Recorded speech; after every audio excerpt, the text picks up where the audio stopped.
Assalamualaikum warahmatullahi wabarakatuh.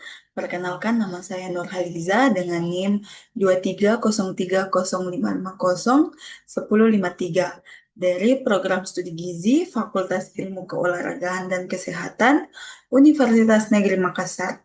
Jadi di sini saya akan membahas rute pemberian obat, yang dimana saya akan membahas secara khusus rute pemberian obat sublingual. Nah, pasti masih asing ya rute pemberian obat secara sublingual. Di sini, untuk mudah dimengerti, saya akan menjelaskan sedikit bahwa rute pemberian obat sublingual ialah rute pemberian obat yang atau pil tetes yang disimpan atau ditaruh di bawah lidah, yang dimana di bawah lidah sendiri ini ada pembuluh darah besar yang bisa menyerap obat tersebut. Nah, membahas rute pemberian obat itu pasti ada kelebihan dan kekurangannya. Di sini saya akan membahas pertama kelebihan. Kelebihannya itu yang pertama ialah cepat diserap, yaitu di mana obat ini cepat diserap dan ketika cepat diserap otomatis obat ini akan bekerja lebih cepat. Yang kedua ialah kelebihannya menghindari kerusakan obat di lambung. Kita mengetahui bahwa obat yang disimpan atau ditaruh di bawah lidah ini tidak melalui oral. Otomatis dia tidak akan melalui lambung karena dia langsung diserap di dalam pembuluh darah besar yang ada di bawah lidah. Nah, kelebihan selanjutnya ialah praktis dan tidak perlu alat suntik. Ini sangat efisien bagi teman-teman sekalian yang takut sama jarum suntik. Jadi ini tidak perlu melewati dengan jarum suntik. Seperti tadi yang saya jelaskan, dia hanya ditaruh di bawah lidah dan kemudian pembuluh darah besar yang ada di bawah lidah menyerap obat tersebut. Ketika sesuatu atau rute pemberian obat ada kelebihan, em, otomatis dia ada kekurangannya. Nah, kekurangan pemberian obat secara sublingual ini ada beberapa saja yang saya akan sebutkan. Yang pertama, tidak semua obat bisa melalui rute ini. Nanti saya akan sebutkan beberapa obat yang hanya bisa lewat rute sublingual ini. Yang kedua, kekurangannya ialah bisa menimbulkan iritasi atau rasa tidak nyaman di mulut. Nah, ketika obat yang ditaruh di bawah lidah ini merupakan obat yang rasanya pahit, otomatis obat ini akan lama di bawah mulut, di bawah, mohon maaf, di bawah lidah. Dan kemudian rasa pahitnya itu akan menyebar. Nah, itulah yang akan menyebabkan rasa tidak nyaman di mulut. Kekurangan yang selanjutnya ialah tidak efektif jika pasien langsung menelan obatnya.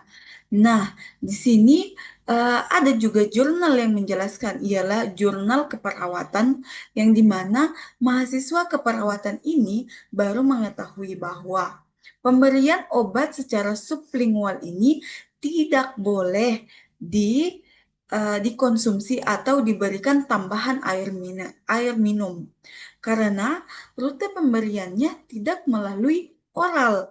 Dia rute pemberiannya melalui sublingual yang dimana pembuluh darah besar yang ada pada bawah lidah itu menyerap obat yang ada di bawah lidah. Jadi kurang efisien jika obat ini diminum bersamaan dengan air atau setelah obat ditaruh di bawah lidah, kemudian seorang pasien atau seseorang yang melakukan pemberian obat ini dia meminum air itu sangat tidak diperbolehkan karena akan uh, mengurangi obat ini bekerja. Kemudian ada hal-hal yang harus diperhatikan dalam pemberian obat sublingual ini. Yang pertama, Kalau membahas obat, otomatis ada efek sampingnya. Efek samping dari pemberian obat ini ialah sakit kepala, pusing, wajah memerah. Ini biasa pada obat nitrogliserin. Efek samping yang selanjutnya ialah mulut terasa terbakar atau biasa iritasi ringan. Dan efek samping yang mungkin muncul lagi ialah merasa mengantuk atau lemas. Nah, kesalahan umum pasien yang mengonsumsi obat dengan rute ini ialah yang pertama, menelan atau mengunyah obat langsung.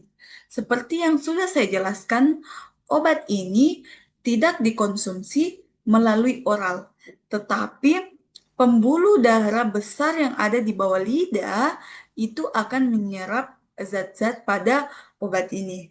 Yang kedua, ialah kesalahan umum pada pasien minum atau makan setelah penggunaan. Dan yang ketiga itu tidak menjaga mulut tetap kering sebelum penggunaan. Sama seperti yang saya jelaskan tadi, ketika mulut tidak kering, otomatis air liur akan membawa obat-obat ini ke dalam lambung dan kinerja obat tidak cepat atau tidak efisien ketika hal ini terjadi. Nah, ada beberapa obat yang ada beberapa nama obat yang dikonsumsi atau mohon maaf atau penggunaannya secara sublingual. Yang pertama obat nitrogliserin, yaitu obat nyeri dada. Yang kedua obat isosorbit dinitrat atau obat penyakit jantung. Yang ketiga vitamin B12 dan keempat lorazepam atau obat cemas akut. Nah, pada jurnal yang saya temukan yaitu Jurnal Sublingual Administration of Atropine Eye Drops of treating of treating seborrhea after stroke, yaitu jurnal yang membahas tentang uh, uh, air liur yang berlebihan pada penyakit stroke. Nah, jurnal ini menggunakan obat eye drops atau obat tetes mata yang diteteskan 1% pada bawah lidah. Frekuensinya ialah 3 kali sehari. Dan cara pemberiannya, obat diteteskan di bawah lidah atau sublingual. Kemudian durasi pemberian obatnya dilakukan selama 4 minggu. Bagaimana hasil dari pemberian obat tadi? Ialah hasilnya dapat mengurangi tingkat air liur yang berlebihan dibandingkan dengan rehabilitas rutin saja.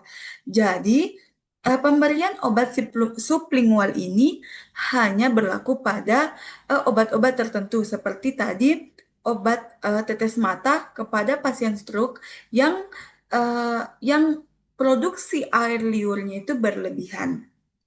Jadi, mungkin hanya itu yang bisa saya sampaikan dari rute pemberian obat ini. Semoga teman-teman semua bisa memahami penjelasan dari saya.